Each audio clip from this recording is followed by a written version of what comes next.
Hello, and thank you for joining us here on the Neutral Zone. I am Phil Milani, joined as always by my trusty sidekick, my partner in crime.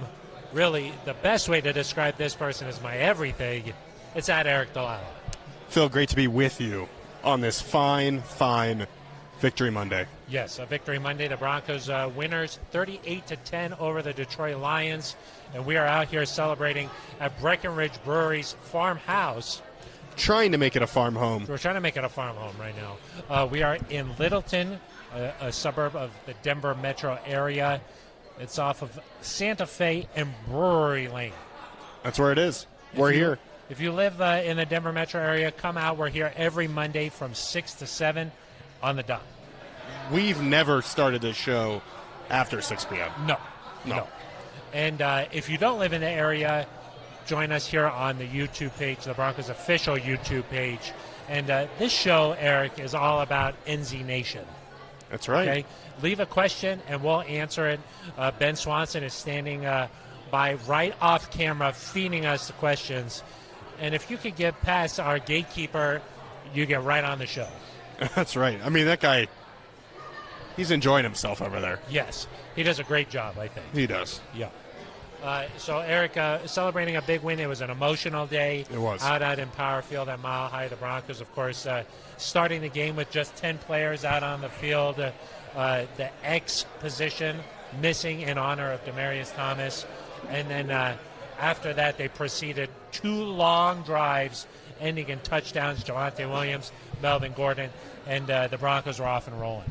Yeah, and I thought the offense in general, Phil, every criticism that people have had about this team, every critique that they've made of Pat Shurmur, Teddy Bridgewater in the offense, they kind of answered it in this game. You know, it was, you can't start fast. You're not sticking to the run game. You're not able to put up a ton of points. They did all 3 of those things, and over the course of this show, I'm sure we'll talk about it more, but what's impressed me most is the last 2 home games, 8 of 8 scoring touchdowns in the red zone. They've been really good on third down, haven't made mistakes. If this offense can keep running the football the way they're doing it, as Albert Okwuegbunam said earlier today. Albert. Yeah. I like to say it once to establish some precedent. Yeah. He said, when teams can't stop our running game, we're pretty much unstoppable. Well, in December, in January, playoff football, you'd like to think that the formula to win those games is running the ball, don't turn it over, time of possession, and playing really strong defense. And, you know, the Broncos are doing that right now, and they're probably playing their best football of the season. Yeah, there's no doubt in my mind. I mean, if you talk about the quality opponent that they're playing, you know, because this is not, no offense to the Giants and the Jaguars and the Jets, they've played a higher caliber of opponent the last few weeks. Well, the Lions only have 1 win. But the Chargers and the Chiefs, the Cowboys, I mean, like, they've won 4 of their last 6. Yeah. They've beaten some decent teams during that mix. You're right that the Lions are not a great football team, but the Broncos had the second best win over them all season. Only the Eagles beat the Lions by more points than the Broncos did. So you can let bad teams hang around. You can play close games like some other teams have done the last few weeks. The Lions, since the bye, Phil, they lost 2 games by less than 3 points. They tied 1, and they beat a Minnesota team that played a really good game, really good half, I guess, against the Steelers. So the fact that the Broncos came out, this was not close after halftime. They dominated the game.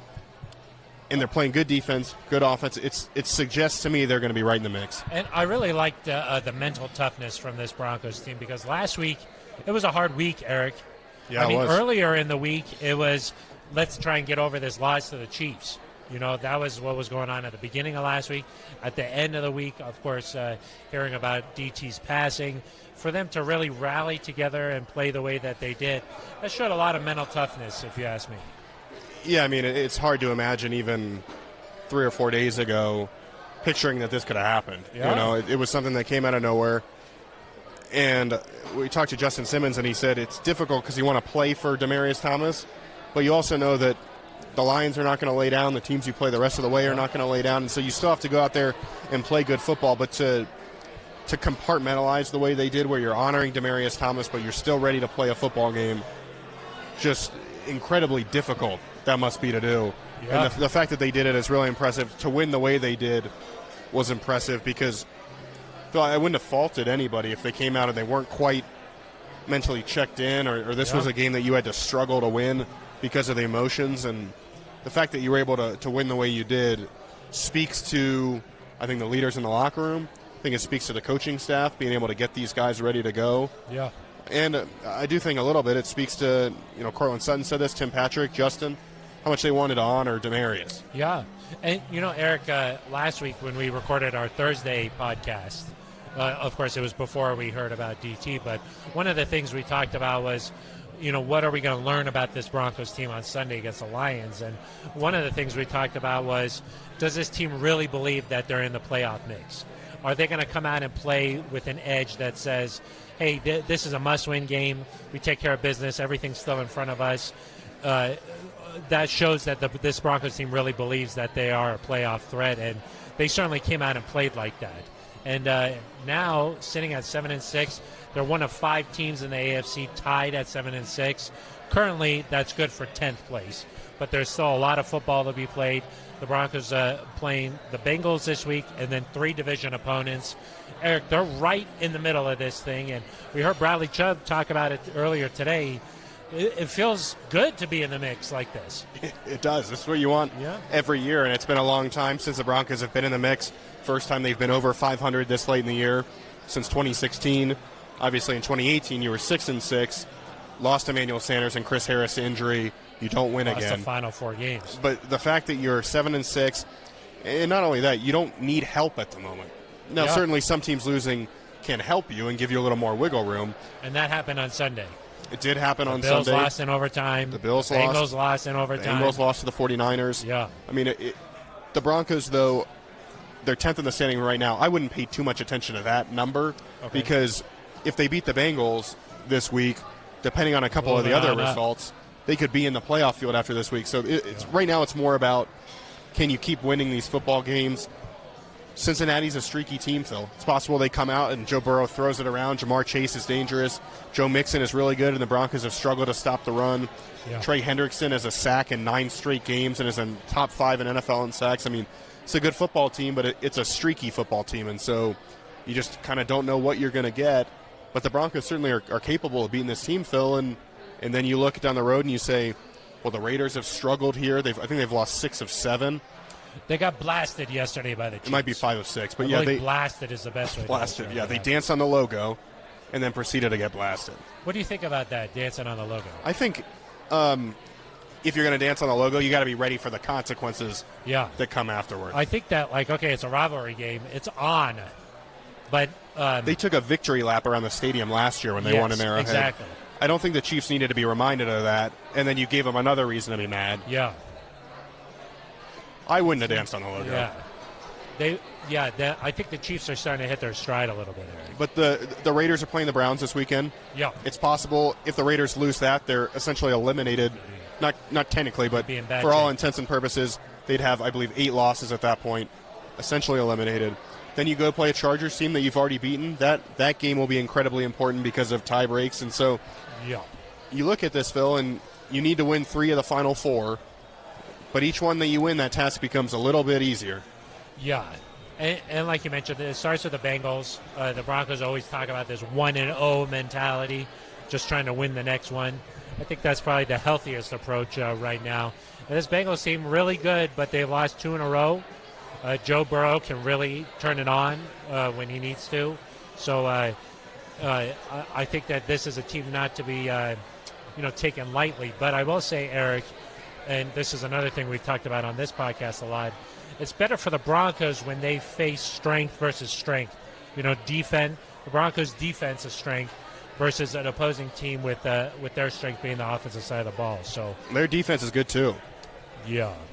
Well, this is a talented Bengals team. It's just a young Bengals team, and so I think you still kind of benefit if you're an opponent from some inconsistency. They lost a couple in a row before the bye. Then I think they lost to the Jets earlier in the year. I believe so. Something like that. Then they got it together after the bye. Of course, you said they've lost a couple in a row now here. They lost 2 in a row. They lost to the Chargers. A couple, yeah. That's 2. Yeah, 2 in a row. Yeah.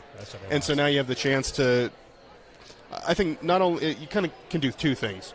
One, you beat the Bengals, you improve your playoff positioning, but I think you also prove to the rest of the NFL, hey, that we're a serious contender. Yeah. Because I think there's this notion around the league that, the Broncos are 7-6, but they've beaten some bad teams. maybe they're not on. They don't get mentioned in these national articles the same way that the Chargers or the Bengals do. Like, they're the fun teams. They have the young quarterbacks that are throwing the ball around.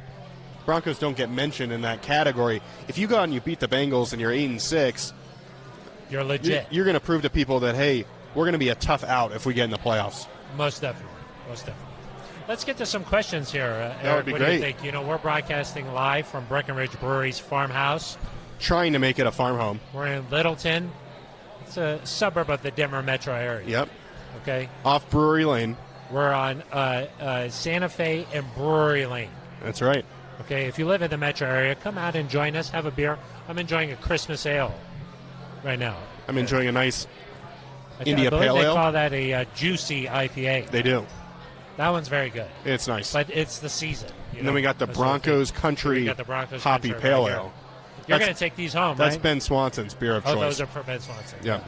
He's already killed one of these? Yeah, there were I think 3 so, yeah, there were earlier 3. in the show. Exactly.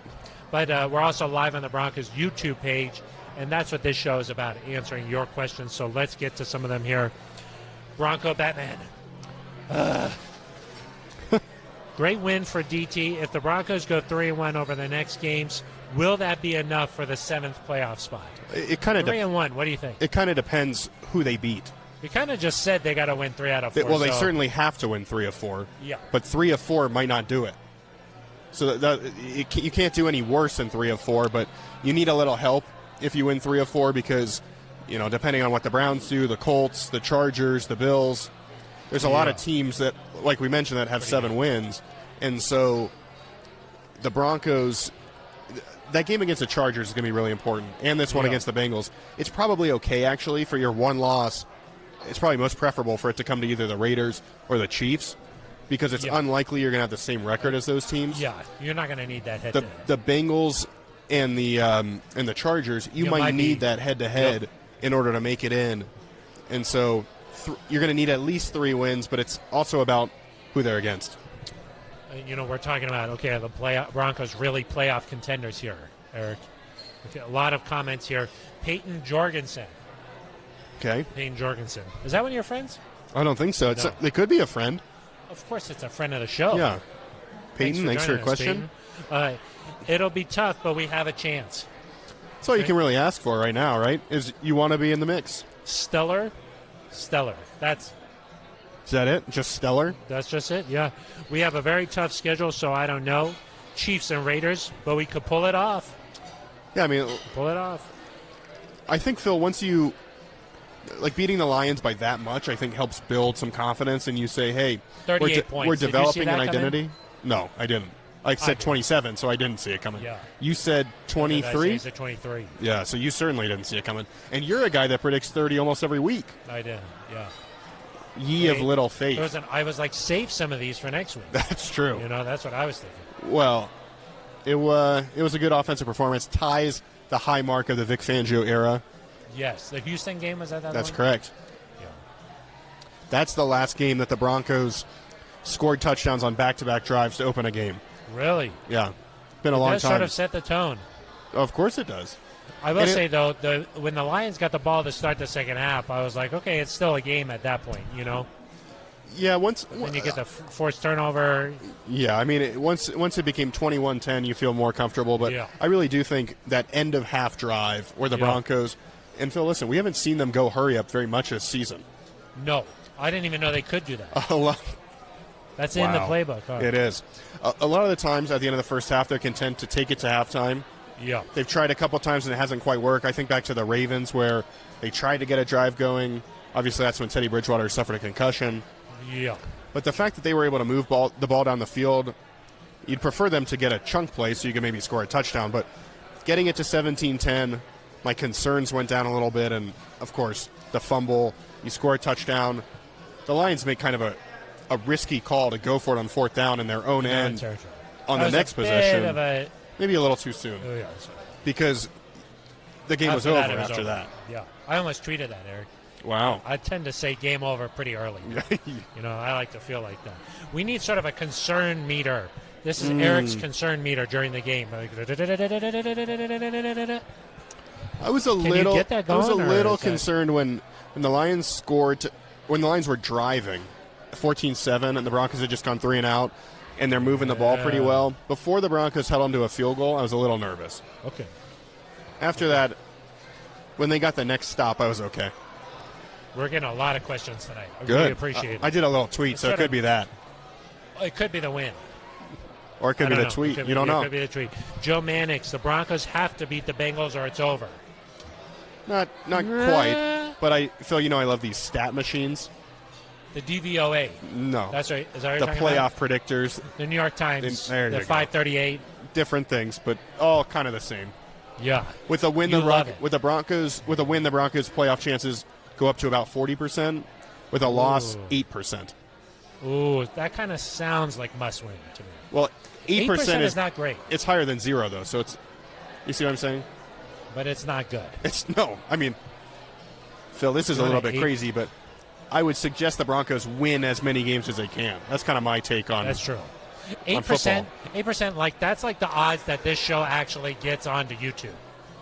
With Ben Swanson running things right. here, 8%. Yeah. When Roya's here, it's like 40%. Yeah, exactly. You know what I mean? But Roya, unfortunately, not able to make it out today. 8%. That's what your SAT score was, right? Like in the percentiles. Oh, I was going to say they don't do percent for the percentile. The percentile. 8th percentile. Are the Broncos 8th percentile to make the playoffs? No, you said percent. I think you messed that up. I think you dodged the question. When I took the SATs, it was out of 1,600. When you took it, it was probably they had added the. It was like 4,800 or something. I don't think so. I think they added just to 2,400, right? Yeah. Yours, they just read out the question and you wrote it down on like a little chalkboard. Yes. I also had to take the ACT. Did you have to take the ACT? I did take that. Yeah. I didn't like that one as much. Yeah. The science. It just didn't matter to me. Just put it in front of me and I just take care of business. Yeah. It was like one of those like Goodwill Hunting situations. So they just leave the equation on the blackboard and you. Yeah. It was kind of like the You're chess. like, this is it? I looked up, and I just saw. Yeah, I've seen you take those pills. Yeah. I take that before the postgame show. Who's that with? That's with Bam Bam Davis. Todd Davis. Nice. The one and only Todd Davis. His son stopped by yesterday and was. Nice. Yeah, was on set for a little bit. It was a lot of fun. That's Todd. You let him host? Todd the third. He would have been better than I would have been. Well, I wasn't going to say it. Yeah, I'll say it. Matthew Narvet. Our defense is going to have to carry the team this week. You could probably say that every week, that the defense is really the strong side of the ball.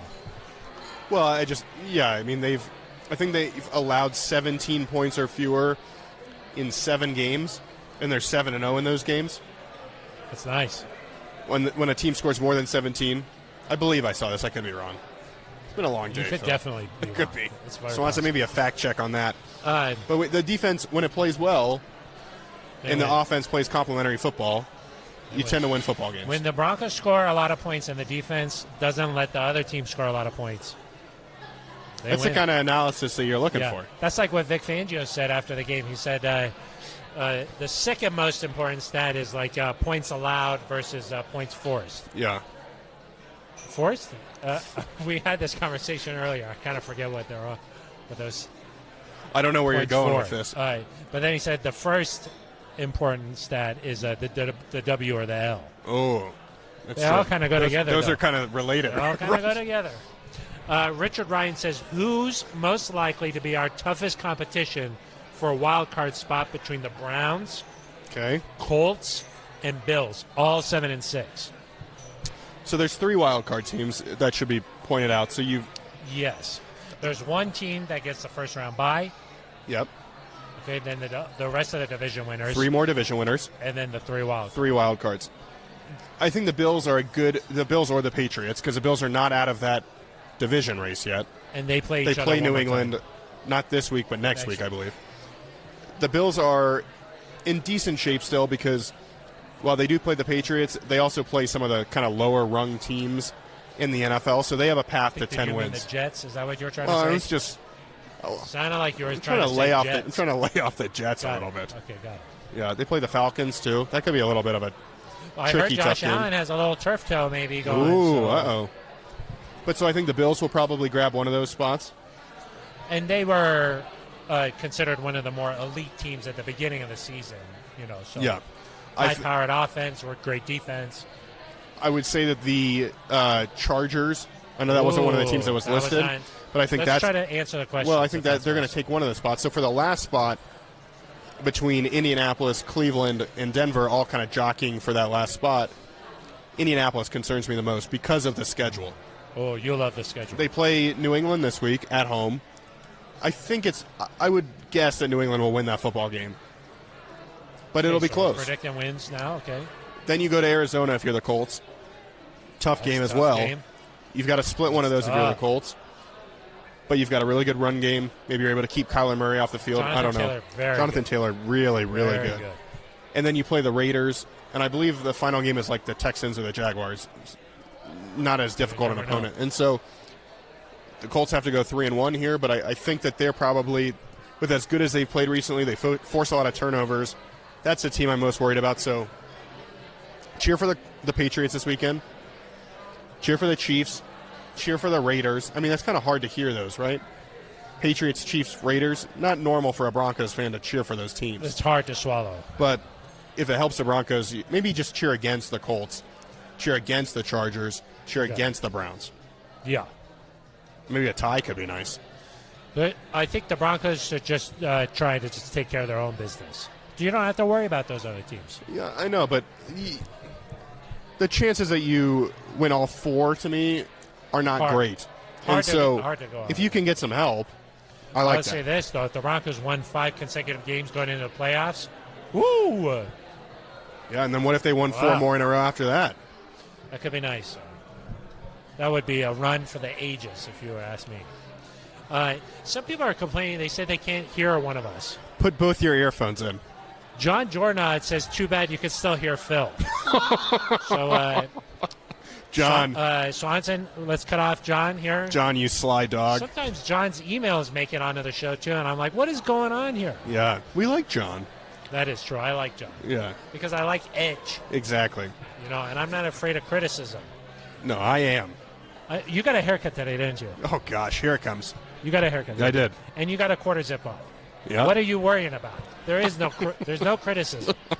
Yeah. There's no criticism. I will say, if you can't hear one of us, put both your headphones in. Richard Ryan says, if I had to only hear one of these guys, I'd choose the one in the blue anyway. Who is that? Richard Ryan? Richard Ryan. That's one of your friends. Can't even read this. Richard Ryan. Still wrong shade of blue. I don't know who a Richard Ryan is. Thank you, Richard Ryan. Matabale. Yeah, that's it's a pick on Phil night, question mark. Thank you. Thank you. More from Matabale, okay? Please. Jeez Louise. John Jordan, sure. I like the suggestion, pick on Phil night. Poor Phil. Richard Ryan. Also not a fan of Phillips' sweater. Not Broncos colors. Eric's more on board, although still wrong shade of blue. Actually, I would say your blue is exactly the Chargers' blue. And you just identified them as one of the Broncos' biggest competitors for the playoff spot. Wow. You think that all 6 years I've been here, it's been like I'm an inside, like I'm a rat? You smell a rat? Yeah. Yeah, leave your, what does he make them put in the basket? I think it's Social Security number. Yeah, that's what I want from you. This red, what is this, Washington football team red? The Broncos already took care of business against them. Yeah, it's a nice burgundy. Not to be, yeah. I like that. It's not Chiefs red. Yeah. It's not Chiefs red. No. Okay, Richard Ryan, we already answered that one. Brandon Walker, Brandon from Iowa. Brandon from Iowa. Thank you very much, Brandon. Hey, fellas. Can you do it in his voice? Hey, fellas. That's what he always does. Good evening. What have you made of Javonte Williams and how he's come on this year? Brandon, we take because we love. Brandon didn't deserve that. We love. What was the question? Something about Javonte Williams? Yeah, what do you think about the way he's come on? And he's good. Yeah, how's he come on this year? What have you made about, just a rookie season to hit the let me ask you this. Do you think that Javonte Williams is better than Najee Harris? Let's just put it out there. Najee, tremendous season 2. Hard to compare them because the Steelers are not very good around Najee Harris. I think Javonte's pretty well set up for success, but you look at what he's doing. He's really good at breaking tackles, not for a rookie. I think he has the most broken tackles of anybody. Matter, yeah. I mean, he's a really impressive Yak. player. The catch he made was maybe more impressive than any of the runs because he bent down to grab it. He spins one way, kind of trips, then I think he spun the other way and gets in the end zone. And I think he's starting to kind of like, maybe it's a learned skill. Oh, nice word. Thanks. Where he's kind of learned how to get in the end zone, like early in the game. Oh, you think Melvin's been teaching him? Like, maybe. Here's how you find that. But he got hit early in the game, and he kind of squeezes through without putting the ball at risk. Yes. He's really impressive. I do think having Melvin out there still helps him. Oh, yeah. Phil, it's interesting to me because last week Melvin talked about, hey, the fans hate me. That's what he essentially said. That is what they said. And now this week all I'm reading is extend Melvin. Well, did you see that he was playing catch pregame with some fans in the stands? I saw that Vaughn-esque. You got to do those types of things. Oh. And then follow that up with a 2-touchdown performance. That's what you do. That's what you do. That's what I try. And you write your Twitter handle on the side of the football. Please follow. Please follow. Yeah. That's what I try. At Phil Milani with a PH. It works on everybody except John Jornot and Richard Ryan. Yeah. Haters are going to hate, though. That's but true. You don't hate the player, you hate the game. That's the right. podcast game. That's right. That's right. I don't like the podcast game. I will say the interesting about Javonte Williams, at this point, in defensive meeting rooms from opposing teams, they have got to be saying, wrap this guy up. You got a multiple gang tackle. Guys to the ball. Yeah. Oh, everybody going to the ball. Take his legs out. Eric, it doesn't matter. No, it doesn't. It does not matter. There were several times where he's getting hit at the 5-yard mark and he's falling forward for 5 more yards, or he's getting hit after 2 yards and it's a 9-yard gain. And if you're a defense, that's what you like to see. Imagine how difficult it is to prepare for Melvin and Javonte because they are similar in some ways, but Melvin's a little quicker. He kind of shoots through those holes a little bit. Yeah. Javonte's going to run you over. When those guys are fresh and they're kind of cycling in for each other and you're a linebacker, man, you just got to kind of know you're in for a long day. Yes. And, Melvin hits those gaps quick. He's at the 9-yard mark before you know it. It's one thing to watch these games on television. When you stand next to Melvin Gordon, you're on the same level as him. Yeah. He looks different than the rest of the guys around. Just athletically, his presence, he just looks different than other NFL players. Yeah, he works out like maybe 3 or 4 times a day, maybe. His presence or like his physique? He's got a presence that's intimidating due to his physique. Got it. Yeah. Thank you for clarifying. Noel Capeda says Williams just reminds me of C.J. Anderson. Noel. C.J.'s a good back. I think that Javonte... Bowling ball-esque. I think both of them are hard to bring down. They kind of have a low center of gravity. I think I've seen Javonte already run through more people than C.J. in his prime. C.J. has some really big runs. C.J.'s a really good player. Against the Raiders, where he just broke a bunch of tackles and took off the end zone. Screen pass, right? Yeah. Yeah. But it was the run after the catch. That was impressive. Just trying to keep things honest. It's a decent comparison. Randy N. Will DT go into the Broncos Ring of Fame? We'll come back to that in a second. That's a big one. Javonte got a comparison from Vic Fangio earlier in the year to Edgerrin James. Hall of Famer? Yes. Hall of Famer. Edgerrin James pulled up in a car with gold leather seats that he had people autograph. It was the coolest. It was the coolest thing I've ever seen in my life. Peyton Manning walked over and signed it right in front of us. Yeah, like some people are like, sign this jersey. Edge is like, sign my car. That's what you were trying to do. I was like, give me a marker. Sign our rental. And then he's like, no, thank you. Yeah. I was like, I got the insurance. It's fine. I got a Sonata. Sign it. And they're like, no. Not a sponsor. I got the Ford F-150. Please come over and sign it. And then Peyton was like, yes, for Ford, I'll do it. Yeah. Randy N. Will DT go into the Broncos Ring of Fame? Yeah, absolutely. 100%. I think the question is not if, but when. And it has nothing to do with his tragic passing. He was a good enough player, obviously, that he was going to get in at some point. He's the second leading receiver in Broncos history in most categories. He's got a lot of single-season records for the Broncos. The things he did, it's not just with Peyton Manning. He was impressive when Tim Tebow was here. He had a 1,000-yard season when Trevor Siemian was the quarterback. Yes. Pretty easy when Trevor Siemian's the quarterback to rack up some yards. He could put it anywhere. Yeah. He was in the basket. all state in high school. You can put the ball in. He went to the Cats. Yeah. If you play Q for the Cats, you get a nice pretty much education. you pretty much know. yeah, exactly. Yeah. But DT as a player was going in anyway. A first ballot guy would have said after his 5 years were up. Yes. Now, the Broncos have only ever waived that requirement for one guy. That's John Elway. He went in right after he retired. Yes. Phil, nothing has been announced. I would think that they would waive that for Demaryius Thomas. Do you not? Breaking news here on the Neutral Zone. Let's go out to Eric Dalala with more. I don't know if I would expect it this season necessarily, just because you want to do it right. Not this season, no. There's only, well, the Chiefs game is about a month from now. 2 more home games, Yeah. Playoffs. A home game? Win the division. Would be nice. Yeah.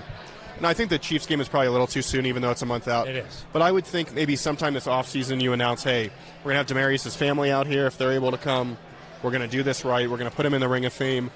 Phil, if there's anybody that you make an exception for, it's somebody like DT, who was a tremendous player, a tremendous guy, and passed away far too soon.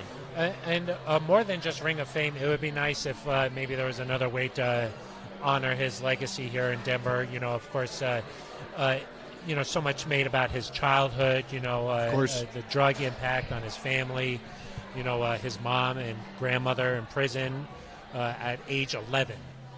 And DT making it out of that, and also DT's connection with kids, the way that he's able to, really just, kids loved him.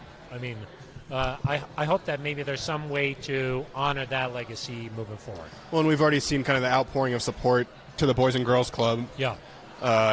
Justin Simmons announced a $5,280 donation after the game. $5,280. A bunch of teammates matched that. Yeah.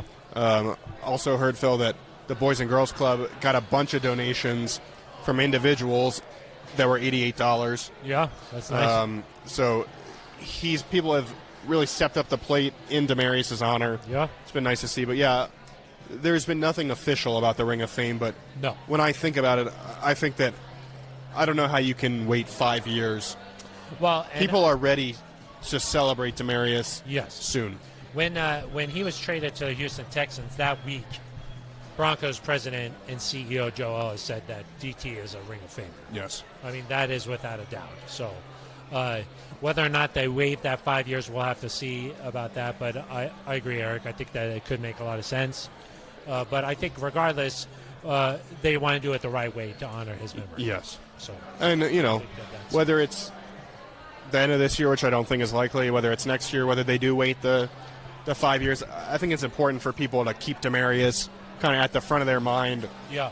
Regardless, part of the difficult thing is that they did all these tributes, and Demaryius' birthday is coming up soon on Christmas Day. Yeah. The 10-year anniversary of the Steelers catch is January 8th. Those are times when we can celebrate him, but then things kind of fade away, and you hope that doesn't happen with such a tremendous guy, and so that's why it would be nice, Phil, like you mentioned, to have some sort of other tribute. Maybe it's a reoccurring scholarship for somebody, or a fund or something like that. That kind of keeps his legacy alive. Exactly. Maybe what would be cool is like something to help kids who come from drug impacted homes. Something that is very specific to DT, but would really make a big impact. Yeah. Anything with kids, something I think. Like that. Yeah. Something like kids would honor DT well. I think that would be nice. Regarding Phil's comments that Melvin works out 4 times a day, how many times per day do you guys work out? Who's that from? This one comes from John Ross. That's one of your friends? I don't know, but it sounds like something one of my friends would say. The fact that I know that Melvin works out 4 times a day is not by accident. It's because I'm right next to him. Right. Can't you tell? Yeah, he's like doing curls and then some heavy back squats. Heavy back squats. And he's like, Phil, are you going to get off the elliptical or no? The elliptical is nice. You can get your heart rate going on that thing. I didn't say. He was just like, Phil, you've been on that thing for hours. Yes. Save some for the rest of us. Yeah, exactly. The machines are worn out. 4 times a day, Eric. It's not a joke. Me and Melvin. Somehow he made it to the NFL, though. I don't know. I'm not sure. Topher Dara. Any ideas on how to get Sutton and Patrick more involved? Thank you. because this is something that Eric and I have been debating all week long. Not all week, all day long. I'm sorry, all day long. Let's get it going here on the neutral zone at Breckenridge Brewery's farmhouse. You know, Eric, part of I'm ready. I've been waiting. A loving home. We want to make this a farm home. You know, families, they get into it sometimes. So when you took your shoes off? We're about to tussle here. I will say our discussion has been more about Cortland Sutton in particular. But, Eric, I do think that the Broncos, they want to be able to run the ball. There's only so many snaps, and I understand that. And when you've got Melvin Gordon and Javonte Williams playing the way they are, the O-line playing the way they are, you want to feature them. But in my mind, Cortland Sutton has got to have a bigger impact. 1 catch for 9 yards yesterday. Yeah. I mean, if we're talking about yesterday only, Phil. Okay. Let's start with yesterday, and then we'll expand. Okay, Is that okay? Okay. That's nice. Yesterday, in the first half, the Broncos threw the ball 17 times. I went back and watched all of those plays, as I do. I like to... With Pat Shermer, right? Just me. Just you. We meet on Tuesdays. An untrained eye. We meet on Tuesdays with Pat. Cortland had the ball thrown to him 3 times. One of them does not count because it was a pass interference call on 3rd and 9 that was crucial to their opening touchdown drive. And then if you look at the plays, there's probably, of those 17 passing plays, about 5 or 6 where he even had a chance to get the ball, where they said, okay, well, Cortland could have been there. The rest of them are designed in a way where Cortland never even gets looked at. Or it's a quick pass. Or a second yeah, option, he's not the first or second option. And so, to me, that speaks to, okay, well, do you need to get him a little bit more involved from a play design standpoint?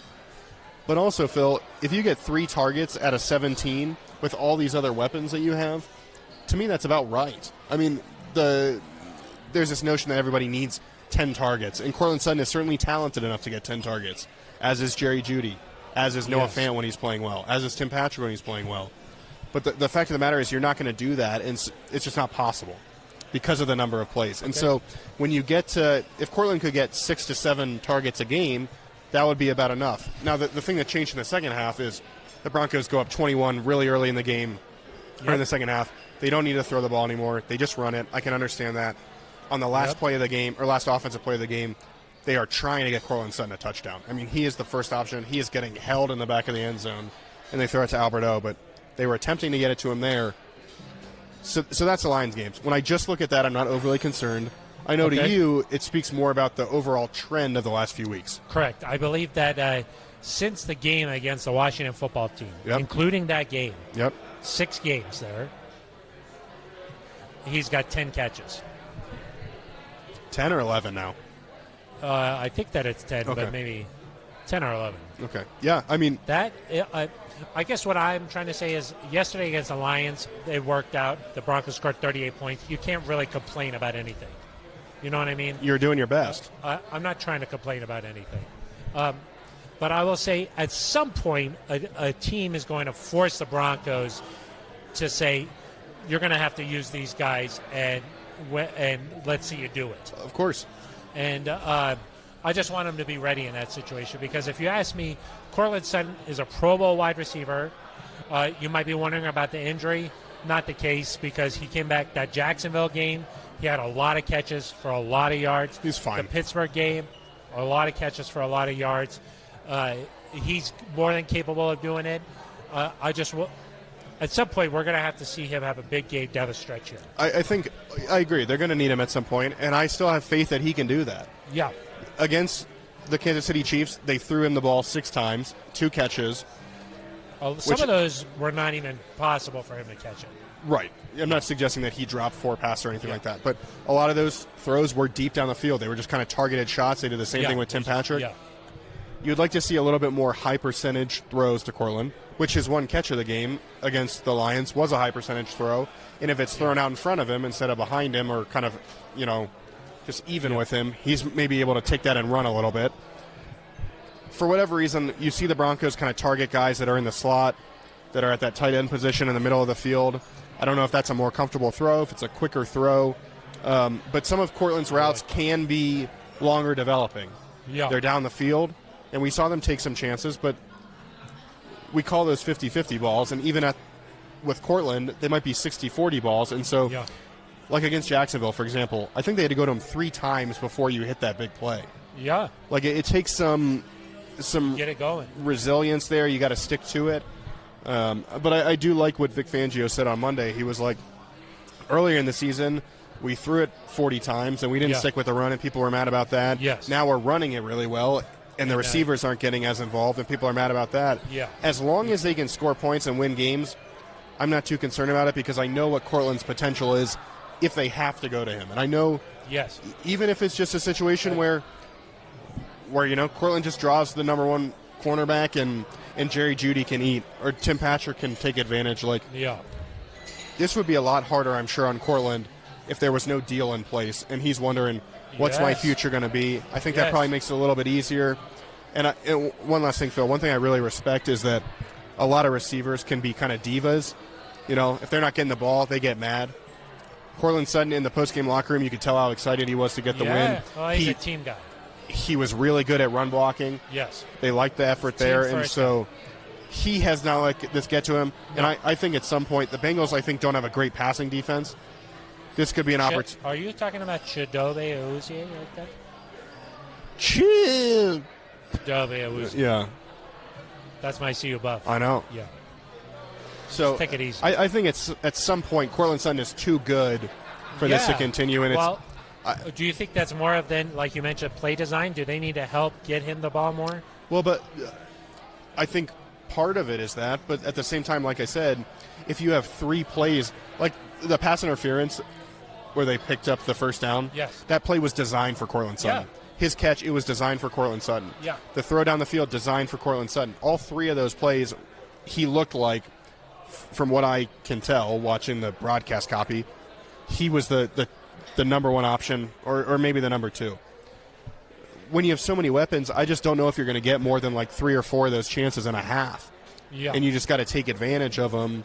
And over the course of a game, when it's a close game, that's going to expand to 6 to 8 chances, and that's just what this offense is. When Jerry Jeudy was not in, Cortland had to catch a ton of passes because they didn't have that option. Now that Jerry Judy's back, they have more guys they can go to. When Jerry catches the ball in space, watch out.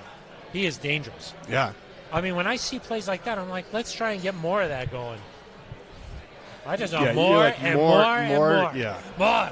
See, because what's going to happen is Cortland Sutton's going to have an 8-catch game for 100 yards, and people are going to be like, why did Javonte have 12 yards? Yeah. Why didn't they throw it? Jerry Jeudy had 2 catches. Why didn't they throw it to him? I believe Vic Fangio summed it up nicely when he said, just win. Well, baby. But I don't take off the baby. Whoa, don't like that. Win. Yeah. No, I mean, Jerry's Davis dangerous. Right on. Jerry's as dangerous as if you were to put Ben Swanson in a botanic garden and you said, like, you can replant anything you want here. You got some pots. Take these home with you. He's dangerous in that situation. Yeah. Yeah. That is some sort of noise that came from over there. Especially with all the lights up at the botanic gardens right now. You get electrocuted pretty easily with all those lights. Tom Swanson Magnetti. Family Christmas. Tom Magnetti. Tom, you remembered. It's been a while since Tom's tuned in live on a Monday night here. Tom's hanging out with the boys on Monday. I wore this for his wife tonight. Tom, are you going to take that? Hey, I know that he likes to put it on right in the living room. They're probably watching again. I'm saying hello. You're doing something. You got a question or what? He goes, "Hello, fellas." I hope your wife's watching. Hello, gentlemen. No, Tom Magnetti. Hello, fellas. I didn't forget this week. Looking good. See, he said looking good. Yeah. Thank you, Tom. He was talking to me. I think they have a 19% chance, according to the smart people. I say 100. I like that. Tom also says, would you guys agree that they need to take the playbook from the TD days? That's Terrell Davis. Thanks. TD. Well, you can from the touchdown days. That would be good too. And do a lot of zone Peyton Manning running. Was here. One run game is unmatched in terms of talent. Two pack of backs. I'm not sure what Swanson was doing there, but I think he made some sort of a mistake there. But Tom's wondering if they should try and replicate what the Broncos did with TD. I mean, what they're doing is working, especially on the ground. Correct. I trust Mike Punchak. Everybody's got a little bit different of a blocking scheme. We see a lot of zone blocking scheme around the NFL now. Yeah. The Mike Shanahan system is all across the NFL, but The I would say LaFleur, that the Broncos, Shanahan. they've done a nice job with identifying talent in the draft, plugging them in, and letting them just do their thing. I mean, Quinn Miners, he likes snakes. Yeah, I don't like snakes. And he pushes down trees in his free time. It's true. So, I heard he's got like a belly deal or something. yeah, he likes his belly. Yeah. Quinn Miners might be playing better than anybody on the offensive line, especially in the run game. That guy. What about Bobby Massey? I like Bobby Massey push too. in for a touchdown. Yeah, Bobby Massey's been playing well too. I wouldn't assume that Bobby Massey can't be your guy next year either. Really? Yeah. But Bobby Massey's big. Because when I think about when I think about the draft, I think about three like major needs. Oh, okay. You got to evaluate the quarterback position, I think.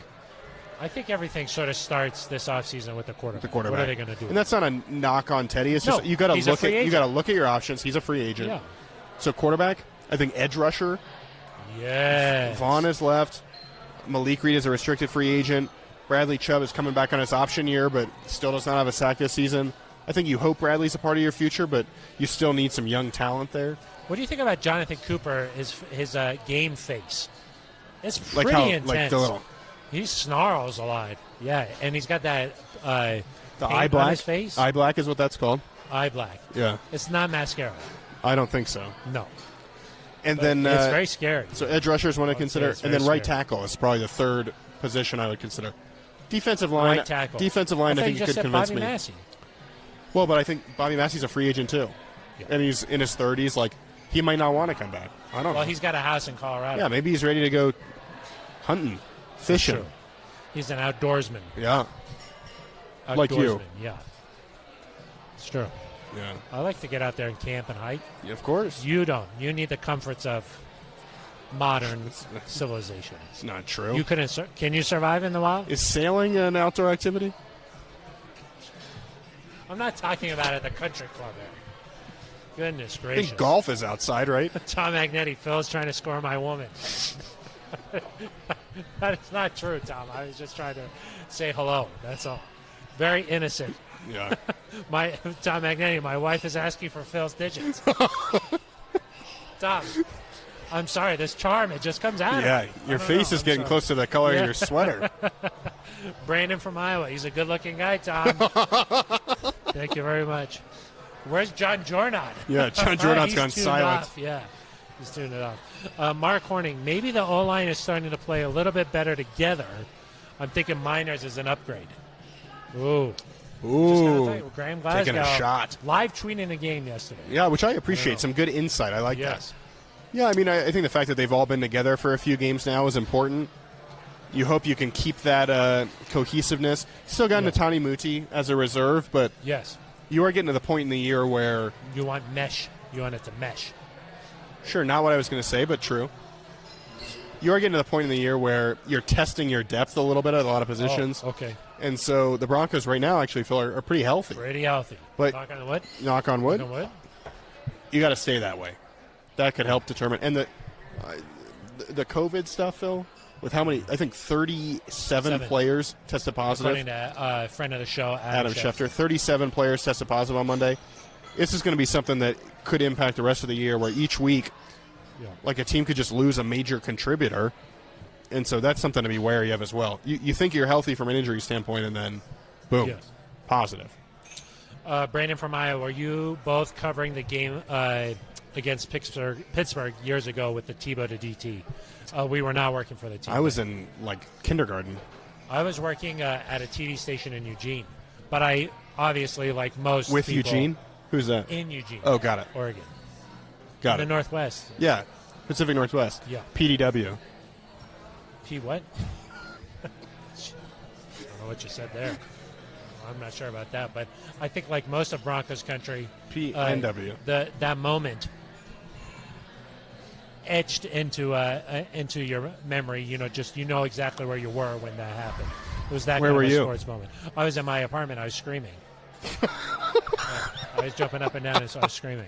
Oh, so it's related to the game. Huh? It was related to the game. Yes. Got it. I don't just scream. Well, in general. we work in the same office. I know that's not true. But it's usually about the Broncos. Yeah, sometimes. Yeah. Richard Ryan says, Eric's been there 6 years, question mark, exclamation point. Looks like he's still an intern. That's true. Wow. Well, you did just graduate from high school. Yeah, I mean, one of those advanced, tracks where they... You were born in 2011? No, because I was in elementary school You were in then. elementary school then. That's 2005, I think. 5. Yeah, you think. Mark Horning, nice hair tonight, guys. Thank you very much. Mark knows the way to our heart. Yeah, you can comment anytime you want to. I don't have a quarter zip on, though. Is that what he said? No. You? Yeah, I don't have a quarter zip on. Cynthia May, Phil has Clark Kent hair and glasses. When I get in that phone booth, boom, I come out. Watch out. Superman. John Jornot, but Clark Kent had bulging muscles under his sweater. Oh, my God. There's John. I knew you were still watching. I appreciate it, John. I got to lay off the elliptical. I think that's part of the problem. Yeah. John Ross, any good Broncos Christmas gifts you guys would recommend? And will you two be getting each other Christmas gifts? I think you should exchange them on the pod next week. That could be nice. It could be nice. John Ross is in the holiday spirit. Yeah. It is the season. John, is this Bengals wide receiver? Former Bengals wide receiver, No. John The Ross? speedster? Yeah. No, I don't think so. But I will say we usually do a gift exchange in the department. Maybe we should do that on the air. That could what's be a nice. good Broncos gift? What would you say is It's a maybe good like a gift? nice jersey. I think if you're given the gift of a jersey this year, Who would you choose? Pat Surtain is a really nice choice. I saw some Surtain the other day. Yeah. Yesterday. I saw one. It said the number was 19, and then the nameplate said COVID. I don't like that. That to me. Oh. I almost stopped the person and I almost said, "Why did you spend your money on that?" Yeah. It's a lot of. That's probably pretty expensive for like a joke, Yeah, and a bet. That's sort of to me not tasteful. A lot of people have died. Yeah. And by a lot, I mean a lot. And so Thanks for probably clarifying. not nice. I would say But maybe I was Javonte. I was Javonte shocked. Williams I had to look twice to be like, is nice. A Tim Patrick jersey. You don't see a lot of Ooh. Tim Patricks, but I think that's show him nice. some love. A Cortland Sutton. I think it could be nice to, if you don't have a Demaryius Dude. Thomas jersey, You could go get a Demaryius. go get a Demaryius jersey. Steve Atwater. Yeah. I told him. I told Steve yesterday. I said I got to get my son a Steve Atwater jersey. Yeah. And then he was like, "Oh, that's cool." And you're like, "No, I got to get him a Steve Atwater jersey." I was like, "Yeah, and maybe he could sign." No. Yeah. I would never put. Yeah. What else do you think besides a jersey? I don't know. The team store has a lot of cool little things. They do. They have some stocking stuffer type of things. Like keychain and socks. Garden gnome. Yeah, I don't think I'd do that. Okay. You can get like a hat. Teddy Bridgewater often wears like a cool Some of the hats are nice. beanie. Yeah. I like those. I Those saw are kinda cool. maybe a mini helmet. I saw one that had the Mini Color Rush logo on it. That was kind of cool. Oh, with the Yeah. old school. Yeah, I like that. That could be kind of cool. Yeah. Put that on. I mean, you just Put it moved on into your a new desk. house in Cherry Hills. Like a gnome could be nice for that, right? No, Swanson bought Mike Shanahan's house. Oh, not got me. it. Sorry, I get confused. Yeah, I live in the pool Swanson. house. Yeah, Got it. I live in the pool house, so it's not really the That's same. why you're so tan. Let's see. What else do we have here? Kahilar her. How would you? Kyla. I'm sorry. Thank you, Ben. Appreciate it, Kyla. I like Cooper. He's good. I like Jonathan Cooper too. Yeah, plays hard. I am Coop. That's right. That's his nickname. I don't think he's a fan of it though. I am Coop, but he does. You know what I like about it? A relentless motor.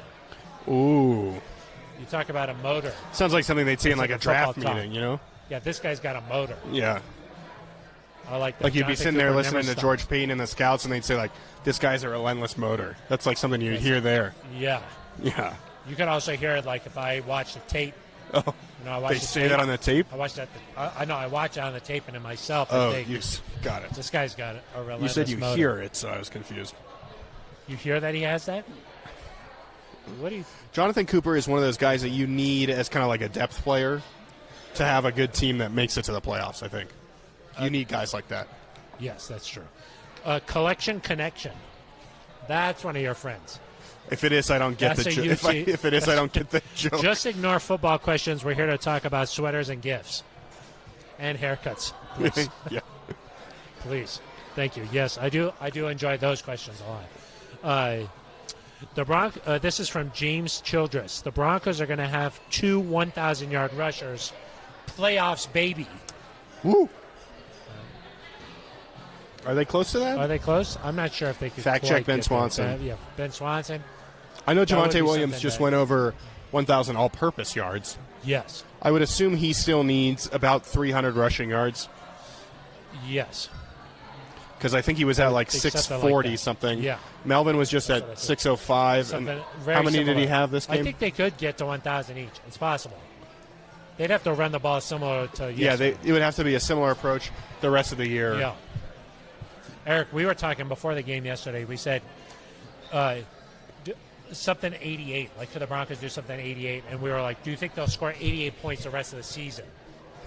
Yesterday, you said that. Yes, I I did think not you say said that. No, And I was like, didn't. wow, gosh, Eric, just take it easy. You didn't- Yesterday they you scored said 38, that. so they only need 50 in the last 4 games. Well, the final drive of the game was 88 yards. 88 yards. That was Nice good. of Justin Simmons to go out at the 12-yard line.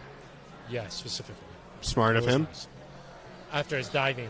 That was a Yeah, heck of an interception, huh? Javonte has 743 rushing yards. Melvin has 716. Did John Jordan tell us that?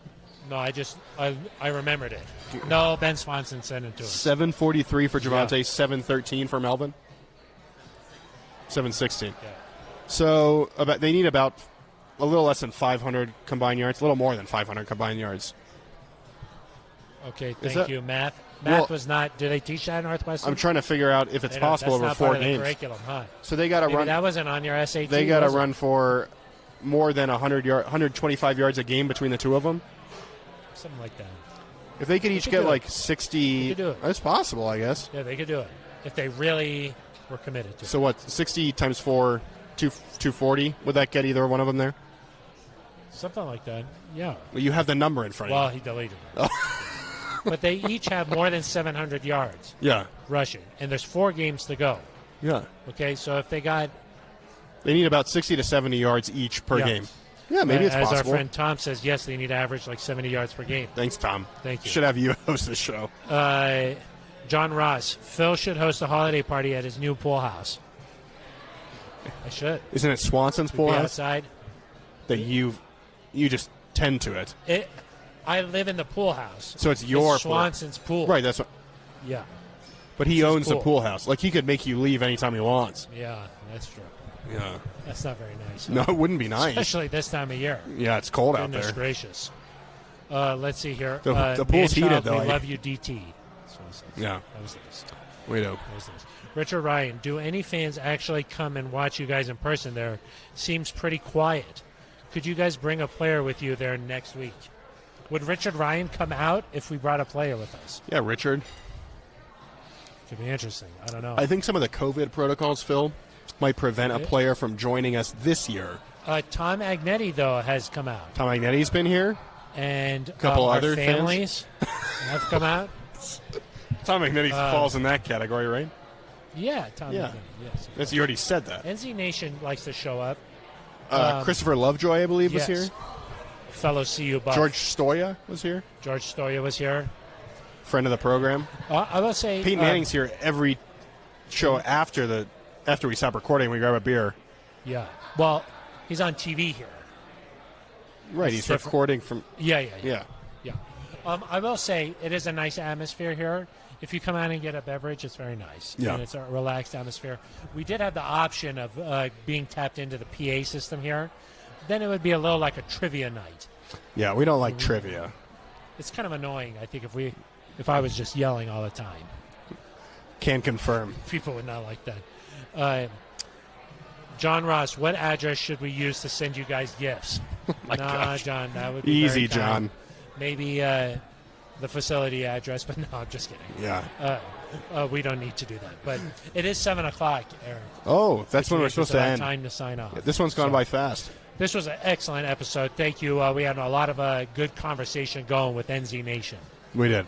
a lot of back and forth. That's what this show's about, Eric. I loved it. Broadcasting live here at Breckenridge Brewery's farmhouse. Trying to make it a farm home. We are in Littleton off of Santa Fe and Brewery Brewery Lane. We're here every Monday from 6 to 7. 6 to 7 p.m. Mountain Time, right on the dot. Yep, I think exactly. it's still 7 o'clock. Yep, it is. Ben Swanson, I'm wrapping it up. Just take it easy. Relax, Okay, gosh. Ben. We'll be back on Thursday this week. A lot more breakdown.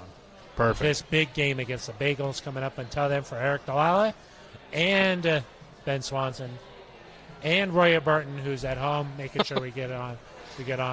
I am Phil Monty. You've been listening to The Neutral Zone.